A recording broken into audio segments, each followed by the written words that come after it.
The docking umbilical, locked into place with a quiet hiss, pressurization complete, systems verified. Beyond the transparent blast doors of the thorax cruiser, six-legged figures shimmered with refracted light. Carapace plating glinted with shifting shades of bronze, their antenna twitching in tight, synchronized bursts. Ambassador Chelksnocht of the thorax clicked his inner mandibles twice for emphasis, a signal of readiness. His delegation of 5 followed his posture exactly. Behind them, the crest of the coalition fluttered on an electrostatic banner, oscillating every 3 seconds to demonstrate diplomatic confidence. All was as it should be. On the far side of the airlock, the human delegation stood motionless. Chelksnocht had reviewed the Terran footage. He had seen their strange meat faces, their stiff postures, the awkward delay of their unsegmented speech. Most unsettling of all were their expressions, hard to read, the muscles too fluid, the eyes too small. He had been briefed extensively, still he was unprepared for how still they were. 3 humans, a male, a female, and one ambiguously tall one in navy robes, waited with hands clasped. Not even the customary throat clearing or foot shifting. The airlock opened. Chelksnocht surged forward and began the ritual greeting at once, voice slicing through translator harmonics like blades. "Esteemed carbon kin of Sol origin," he declared, "let there be open glands and frictionless commerce. The Thorax Coalition extends formal entreaty to the Terran Reach to participate in discourse regarding sectoral borders, mutual obligations and prospective exchange of knowledge and organic resource. Shall we proceed?" The humans paused for a beat longer than etiquette allowed. Then the robed one, presumably the leader, inclined their head and said, "We shall proceed." The words were dry, flat, but not impolite. Chelksnocht moved quickly. There were 17 categories to address in a first sector diplomatic encounter: trade, transit, military non-interference, exobiological recognition, hydrocarbon rights, data reciprocity, cultural claims, border permeability. They raced through each in a matter of minutes. The thorax, speaking in bursts of semi-synchronous vocalizations, maintained a layered rhythm between their delegation members. 2 would deliver primary terms, while the other 3 adjusted tone, added subclauses, or restated assumptions with confidence clicks. A performance as much as a negotiation. The humans said little. Occasionally, they asked for clarification. Once the woman in the center raised an eyebrow. Mostly they listened. That alone unnerved Chelksnocht more than he cared to admit. No counter-arguments, no interruptions, not even strategic coughing. When they moved to the discussion of economic realignment for shared systems, Chelix pushed, "We propose a 7,228 resource split in favor of the coalition in recognition of our prior navigation claims and intellectual property rights as indexed under the Concordance Accords of Suvex Delta." The male human leaned toward the woman, whispered something, then leaned back. She nodded.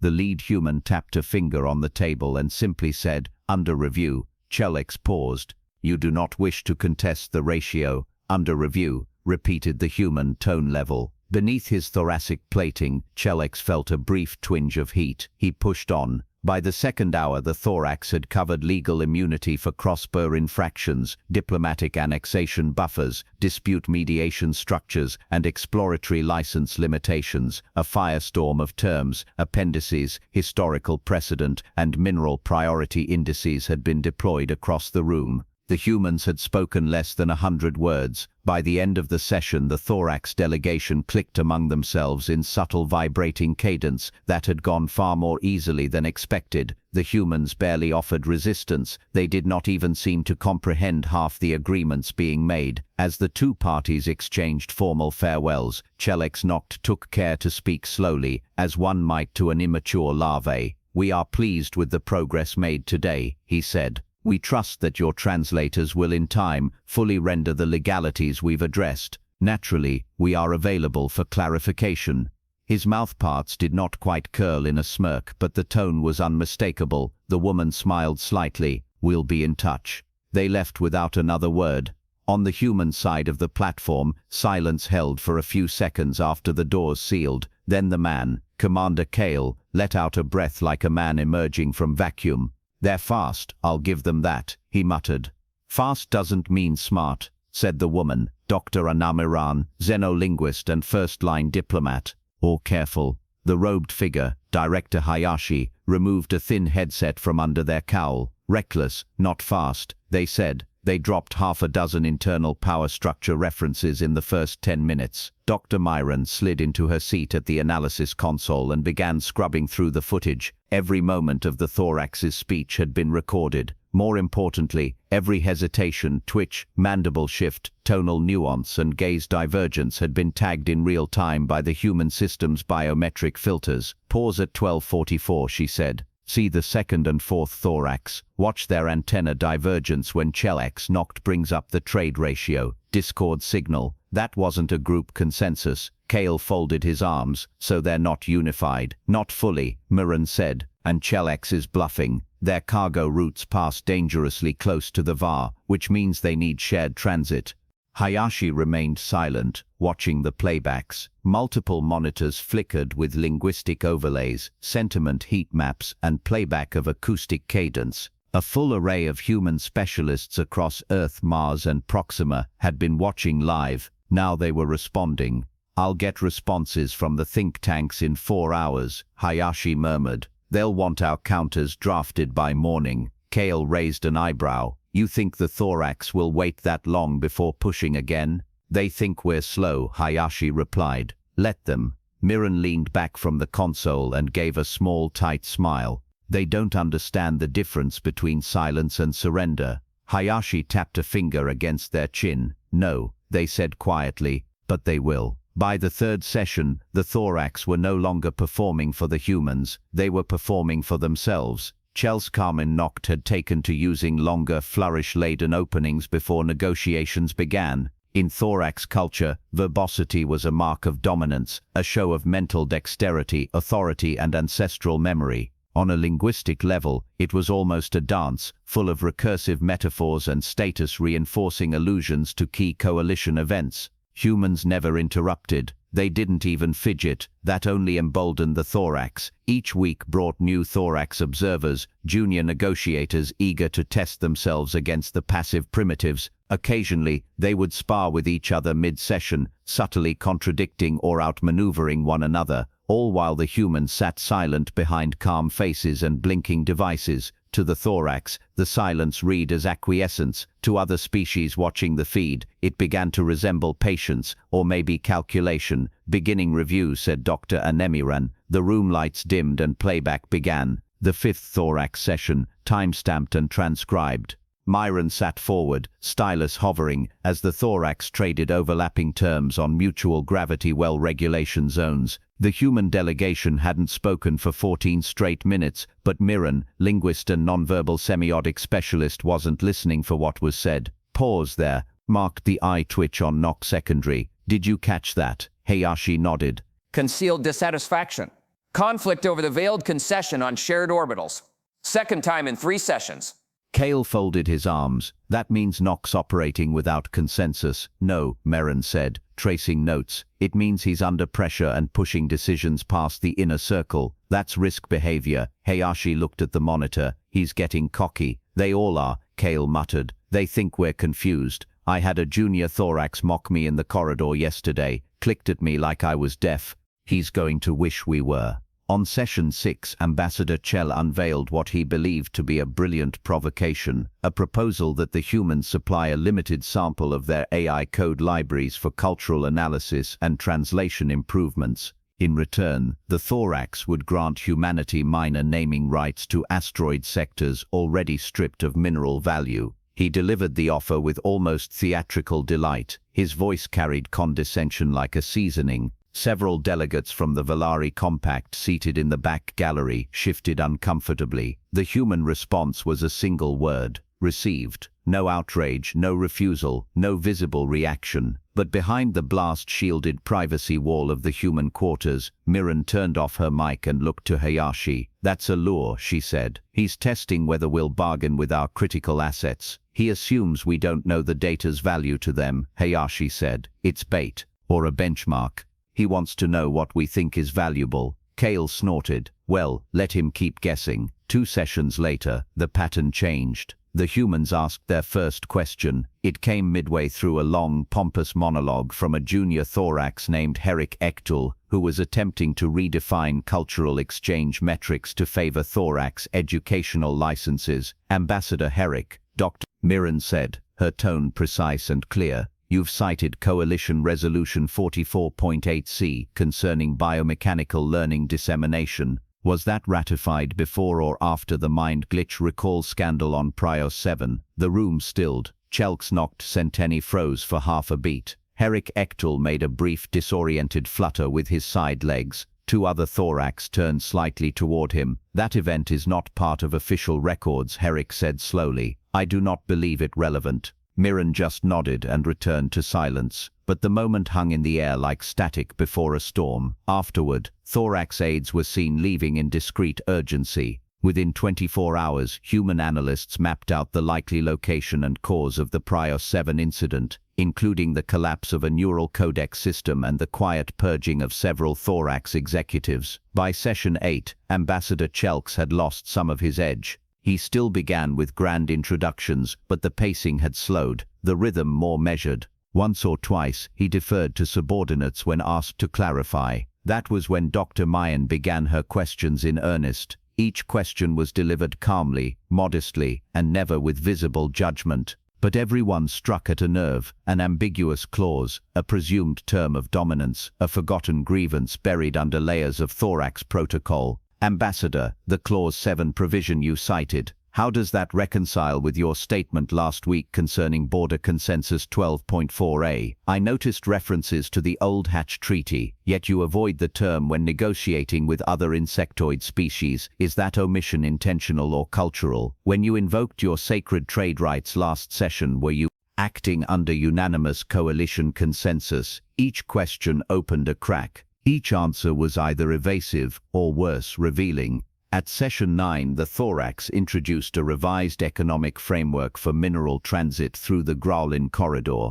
It was ornate, mathematically convoluted, and deliberately obscured. An old thorax tactic to disorient slower negotiators. Dr. Myron raised her hand before they finished. This structure contains 87% overlap with the ruler caging model, she said. Do you mean to submit this under the assumption we don't have access to historical model archives, or are you asserting that the ruler model was originally thorax-authored? Chell said nothing for a moment too long. A murmur rippled through the observing diplomats. The Valari leaned forward. Even the taciturn Jess envoys whispered behind shaded faceplates. The thorax were no longer speaking unchecked. Now they were being watched, and not just by humans. By session 10, the room was quieter. The thorax still led the proceedings, but with less flair, more rigidity. No more junior diplomats were present. Chels Knox's inner circle had returned to his side, their antenna pulsing in rapid, anxious beats. Dr. Mirren and Director Hayashi spoke only 4 times. Each word was chosen, each question a chisel to a fault line. Kale, reviewing the logs afterward, said, "They still think we're playing catch-up." Mirren smiled without humor. "They have no idea we're already ahead." Hayashi folded their hands, eyes on the growing folder of intelligence. A web was taking shape. Political vulnerabilities, internal rivalries, public embarrassment triggers, even neural programming inconsistencies in thorax social conditioning algorithms. And it had all been offered freely. Hayashi tapped a line of text on the screen. "We do not interrupt because the trap is voice-activated. We'll ask one more question next session," they said. "And after that?" Kale asked. Hayashi smiled faintly. "We'll start telling them what they've already said." Session 12 began without preamble. No ceremonial phrases, no recitation of unity chants. Chelks Knock entered the chamber, accompanied only by his 2 most senior aides. Gone were the junior dignitaries, the pining orators, the secondary clicks for flourish. His thoracic plates were polished but dull. His antenna moved in cautious, deliberate arcs. Across the long translucent table, the human delegation waited in familiar silence. Dr. Mirren sat at the center, head slightly bowed as she scrolled casually through an unseen interface. Kale sat beside her, fingers laced loosely over his lap, eyes half-lidded in something that might have been amusement or fatigue. Director Hayashi, as ever, watched everything without moving, a mask behind their dark lenses and ink-black robe. Chell drew a long measured breath through his spirals and activated the table's interface. "The coalition," he said formally, "presents its accord of mutual integration and resource alignment. Full document appended in your diplomatic channel." A click, a ripple of light. The holographic contract unfolded in mid-air. 23 clauses, 6 auxiliary appendices, 3 sectors of legalese, so dense it took the table's processor a full 2 seconds to render it all. On its surface it was a treaty of mutual cooperation, trade, transit, technological exchange, but to anyone literate in coalition standard, the meaning was clear. 87% of all known mineral transit rights would default to thorax control. 63% of human orbital infrastructure would be placed under supervisory guidance. AI architectures would be audited for cultural compatibility. Human media and language would be standardized for galactic translation, meaning censored. Dr. Mirren didn't flinch, neither did Kale. Director Hayashi lifted a single hand and softly, politely activated their own interface. A green checkmark bloomed beside the document. "Received and acknowledged," they said. Chelx's mandibles lifted. "Not quite a smile, but close. We trust that your people will understand the importance of unity and compromise in the face of galactic complexity." Mirren raised her eyes slowly, as if awoken from a light nap. "Indeed," she said, "and we thank you for your thoroughness, Director." Hayashi stood, a smooth movement, unhurried, deliberate. Their voice remained calm. "We have taken great care in studying the coalition," they began, "and the thorax in particular. You've taught us a great deal." Chelx tilted his head slightly but said nothing. Hayashi gestured. "Before we proceed with a formal response, we'd like to clarify a few items from your previous statements, so there is no misunderstanding." They tapped the console again. A series of data windows bloomed around the table. Text, satellite images, audio logs, planetary scans. "First, Chelx Nock, you invoked the authority of the primary hatch chorus to ratify these terms. And yet the signature imprint on the approval log belongs not to the chorus but to a minor administrative faction, the Brachim Combine." One of Chelx's aides shifted uneasily. This would suggest either unauthorized delegation of power or internal political fragmentation, severe enough to obscure chain of command. In either case, the assumption of unified consent is false. Another tap. "Second, the provisions regarding resource transport and agricultural support rely heavily on your ability to supply nutrient compound variants from the Fixari belt, and yet over the last 5 cycles, export volume from the Fixari region has dropped by 62%. Public records blame supply chain issues. Our surveillance suggests widespread soil collapse due to fungal overexploitation and monoculture degradation." Chell made a clicking sound, low, defensive, instinctive. Hayashi didn't pause. "We further note that secondary nutrient synthesis has begun in 2 nearby sectors under the guise of technological demonstration projects. Our field observers, including a Jessri biotechnologist currently embedded in your agricultural board, confirm that you are attempting to mask a critical food shortage." Hayashi's voice did not rise, but its edge was diamond hard. A third tap.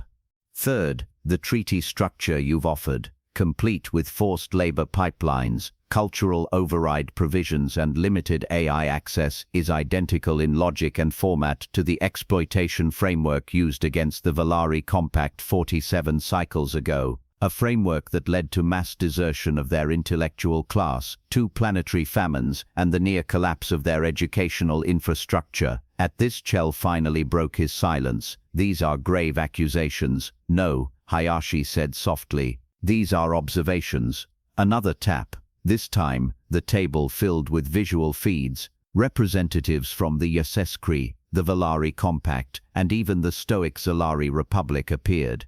Each bore the mark of formal diplomatic authority. Each stream showed the same statement being read. "We recognize the exploitative structure presented to the Terran delegation as an echo of our own subjugation. Should the thorax persist in predatory diplomacy, we will be forced to reconsider the assumption of cooperative intent." Chell stared in silence. His aides were completely still. One of their antennae twitched in slow dismay. Hayashi finally sat. Mirren folded her arms. "You mistook stillness for confusion, delay for incompetence. You assumed that speaking first meant owning the space." "We were never here to speak first," said Hayashi. "We came to understand how you speak." The only sound was the faint hum of the platform stabilizers. Then Kale stood. He smiled a quiet, casual smile and said, "And now that we understand you, shall we begin?" Chelsnock made no reply. His antenna had stopped moving entirely. The table slowly cleared as the humans transmitted their counter-proposal. Not a rejection, a redefinition. Point by point it inverted the thorax framework. Shared rights instead of supervised ones. True economic reciprocity. Autonomy of AI, language and culture. Multilateral oversight of planetary claims with Valari, Jess and Zalari observers. In short, terms that revealed humanity had not come to be dominated. The final clause was quiet but devastating. Any attempt to push coercive or unequal terms in future sessions would trigger a unified embargo from the three allied powers and a moratorium on thorax involvement in Sector 4X development, a region critical to their future survival. Hayashi watched as Chelsnock read it. His mandibles did not move. "I suggest," Hayashi said gently, "that you take time to listen." Silence reigned. But for the first time it was not human silence, it was thorax silence, and it was loud. The thorax delegation did not return for session 13. No formal explanation was issued, no apologies, no counter-arguments. The communications feed from their diplomatic vessel stuttered once, a half-finished message from a secondary aide, and then fell silent. Within an hour, their ship had decoupled from the orbital platform and initiated a slow, directionless drift toward the outer docking ring. There was no departure schedule filed, no declaration of retreat, only absence, and yet the silence was deafening. 3 days later, the leaks began, not from human sources, not from the Valari or the Jez, or even the ever-paranoid Zalari. The leaks came from within the Thorax Coalition, not public statements, but internal communiques, argument transcripts, security flag markers, entire archives of back-channel diplomacy stretching years. Within a single cycle, the galactic commerce was ablaze with revelations, suppressed food production failures, hidden debt dependencies on outlying systems, unratified treaties passed off as consensual doctrine, entire caste hierarchies built on legalistic sleight of hand. And threaded through all of it, evidence of long-term exploitative policy toward newer races, all of it echoing the same structure the humans had dismantled in 12 quiet meetings. Political factions inside the thorax erupted, not physically, not yet, but the cracks were plain to see. The Combine, already under pressure from its failure to restore supply lines, lost its voting privileges in the central chorus within 4 cycles. The Hatchfather of Jernak publicly denounced the last negotiated treaty as a parasitic embarrassment. 6 other hive cities followed suit within a week. No blood was spilled. The thorax were too mannered for that. But the social deaths were swift. Dozens of senior bureaucrats disappeared from public life, stepping aside for strategic re-evaluation. Entire archival departments were quietly purged. Chelsnock, once the star of first contact diplomacy, was transferred to a remote orbital post on a hollow moon known for its methane storms and little else. He was not seen again. Meanwhile, the human delegation remained exactly where they had always been, Room 7G on the diplomatic platform North Wing. The glass-paneled chamber with its muted lighting and its carefully monitored silence became something of a pilgrimage site for junior diplomats from across the Accord. They came to watch the recordings, not of the speeches, those had already circulated 100 times, but of the humans, the way they sat, the way they paused, the way Dr. Mirren would tilt her head by a fraction of a degree, or how Director Hayashi would remain completely motionless until the exact moment it mattered. Galactic diplomacy had changed. The Zari Republic was the first to formalize new treaties with the Terran Reach. Their diplomats, famously sharp, historically aloof, requested private sessions to discuss long-term strategy, cooperation in legal architecture, and behavioral encoding. Their tone, once dry and condescending, was now cautiously respectful. The Jez followed, offering co-development in biotiphase technologies and neural silicon bridges, something they'd never previously shared with external partners. The Valari Compact, whose educational systems had once been nearly hollowed out by thorax policy, extended joint archival rights to humanity, recognizing them as honorary stewards of context. The humans accepted all offers, but slowly, carefully. Each agreement was drafted over weeks, sometimes months. No grand declarations, no ceremonial flourish, just long silences, considered words and questions that always landed just a bit too precisely to be accidental. Even the Accord Council began to shift. In chambers once designed to echo power through volume and spectacle, species began to adopt Terran negotiation protocols. Pauses were built into every session. Translator cadence was recalibrated to allow for non-verbal observation, and then inevitably the phrase began to circulate. It started as a whisper, a caution between aides in council halls, a murmured idiom in cross-species debriefs. Eventually someone traced it to a footnote in a human analysis file uploaded after the thorax debacle.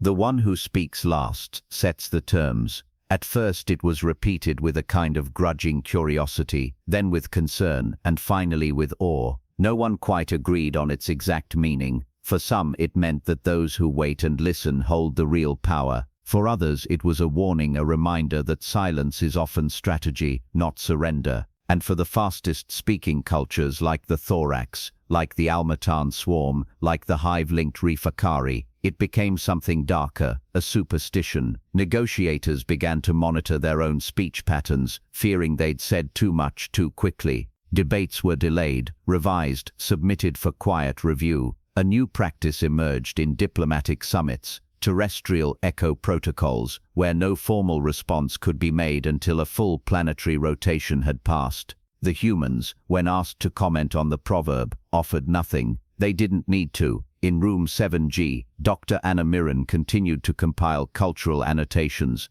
Director Hayashi oversaw negotiations with the Jovi Union. Commander Kale, now promoted to Earth Liaison Commander, returned home with a quiet commendation and no press coverage. That was fine. No one in the Reach wanted parades. They had already made their point. Across the galaxy, in quiet halls and dim-lit summits, diplomats began to rethink everything they'd been taught about language, and as they did, the human voice, slow, precise and patient, echoed ever louder. Ask ChatGPT,